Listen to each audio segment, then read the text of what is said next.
ਮਾਂ ਉਹਦੀ ਆਂਦੀ ਏ ਪੁੱਤਰੇ ਕੀ ਕੀਤਾ ਈ? ਤੇ ਹੀਰ ਉਹਨੂੰ ਮਾਂ ਨੂੰ ਜਵਾਬ ਦਿੰਦੀ ਏ ਪਹਿਲੋਂ ਰੱਬ ਨੂੰ ਯਾਰ ਦਾ ਸ਼ੌਕ ਹੋਇਆ, ਨਬੀ ਪਾਕ ਦਾ ਕਰਨ ਜਮਾਲ ਮਾਏ, ਆਇਆ ਵਹੀ ਲੈ ਕੇ ਹੋਇਆ ਤੁਰਤ ਹਾਜ਼ਰ, ਲਿਆ ਯਾਰ ਨੂੰ ਯਾਰ ਨੇ ਭਾਲ ਮਾਏ। ਕਿਆ ਬਾਤ। ਅੰਬੋਂ ਸਾਹਮਣਾ ਰੱਜ ਕੇ ਵੇਖਿਓ ਨੇ, ਗੱਲਾਂ ਕੀਤੀਆਂ ਫਰਕ ਨਾ ਵਾਲ ਮਾਏ, ਹੋਰ ਦਿਲਾਂ ਦੀਆਂ ਲਈਆਂ ਤੇ ਦਿੱਤੀਆਂ ਨੇ, ਜ਼ਾਤ ਇੱਕ ਹੋਈ ਜ਼ਾਤ ਨਾਲ ਮਾਏ। ਕਿਆ ਬਾਤ। ਕਿਵੇਂ ਤਖਤ ਹਜ਼ਾਰਿਓਂ ਟੋਰ ਰਾਂਝਾ,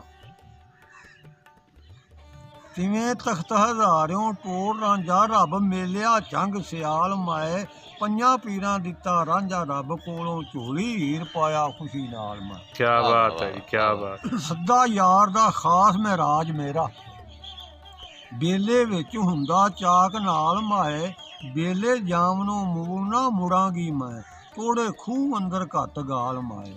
ਹਜ ਕਾਬੇ ਦਾ ਕਰਨ ਨੂੰ ਜਾਨੀ ਆ ਮੈਂ, ਮੇਰੇ ਮੁੜਨ ਦੀ ਨਹੀਂ ਮਜਾਲ ਮਾਏ, ਰੱਬ ਆਓ ਅਰਨੀ ਤਦੋਂ ਹੁਕਮ ਕੀਤਾ, ਜਦੋਂ ਹੋਇਆ ਸੀ ਸ਼ੌਕ ਕਮਾਲ ਮਾਏ।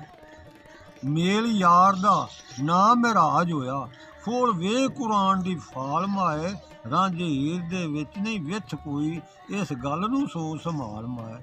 ਰੁਖ ਯਾਰ ਦਾ ਐਤ ਤਹੀਰ ਦਿਸਦਾ, ਕਰਾਂ ਦੀ ਤੇ ਹੋਵਾਂ ਨਿਹਾਲ ਮਾਏ, ਰੱਬ ਜ਼ੌਕ ਤੇ ਸ਼ੌਕ ਦੀ ਚਾਹ ਦੇਵੇ, ਲੈਣ ਗਮਾਂ ਦੇ ਦਿਲੋਂ ਜੰਜਾਲ ਮਾਏ, ਪਿੱਛੇ ਚਾਕ ਦੇ ਮਰਨ ਕਬੂਲ ਕਰਸਾਂ, ਕਰਾਂ ਹੋਰ ਨਾ ਗੈਰ ਖਿਆਲ ਮਾਏ, ਤਾਈਂ ਜੱਗ ਤੇ ਵਾਰਸਾ ਸਦਾਂਗੀ ਮੈਂ, ਰਾਂਝੇ ਯਾਰ ਦੀ ਸਿਆਲ ਮਾਏ। ਕਿਆ ਬਾਤ ਹੈ ਜੀ। ਦੋਸਤੋ, ਮੈਂ ਉਮੀਦ ਕਰਨਾ ਕਿ ਤੁਹਾਨੂੰ ਮੇਰੀ ਵੀਡੀਓ ਵੀ ਚੰਗੀ ਲੱਗੀ ਹੋਣੀ ਹੈ ਤੇ ਇਹਨਾਂ ਬਜ਼ੁਰਗਾਂ ਦੀਆਂ ਗੱਲਾਂ ਵੀ ਚੰਗੀਆਂ ਲੱਗੀਆਂ ਹੋਣੀਆਂ ਨੇ, ਕਿ ਜਿਹੜੇ ਜੰਡਿਆਲਾ ਸ਼ੇਰ ਖਾਨ ਪਿੰਡ ਬਾਬਾ ਵਾਰਿਸ ਸ਼ਾਹ ਰਹਿਮਤੁल्लाह ਤਾਲਾ ਅਲੈਹ ਦੇ ਦਰਬਾਰ ਸ਼ਰੀਫ ਦੇ ਵਿੱਚ ਮੌਜੂਦ ਹਨ। ਤੇ ਇਹਨਾਂ ਬਜ਼ੁਰਗਾਂ ਦੇ ਨਾਲ ਮੈਂ ਜਿਹੜੀ ਗੱਲ ਕੀਤੀ ਉਹ ਵੀ ਤੁਹਾਨੂੰ ਅੱਛੀ ਲੱਗੀ ਹੋਏਗੀ। ਹੁਣ ਆਪਣੇ ਭਾਈ ਮਹਿਰ ਮੁਦੱਸਰ ਨੂੰ ਇਜਾਜ਼ਤ ਦਿਓ ਜੀ, ਦੁਆਵਾਂ 'ਚ ਯਾਦ ਰੱਖਿਆ ਜੇ। ਇਨਸ਼ਾਅੱਲਾ ਇੱਕ ਨਵੀਂ ਵੀਡੀਓ ਲੈ ਕੇ ਹਾਜ਼ਰ ਹੋਵਾਂਗਾ। ਉਨੀ ਦੇਰ ਲਈ ਜੀ ਅੱਲਾਹ ਹਾਫਿਜ਼। ਅਸਲਾਮ ਵਾਲੇਕੁਮ ਬਾਬਾ ਜੀ। ਬਿਸਮਿल्लाह जी, वालेकुम सलाम। अल्लाह तंदुरुस्ती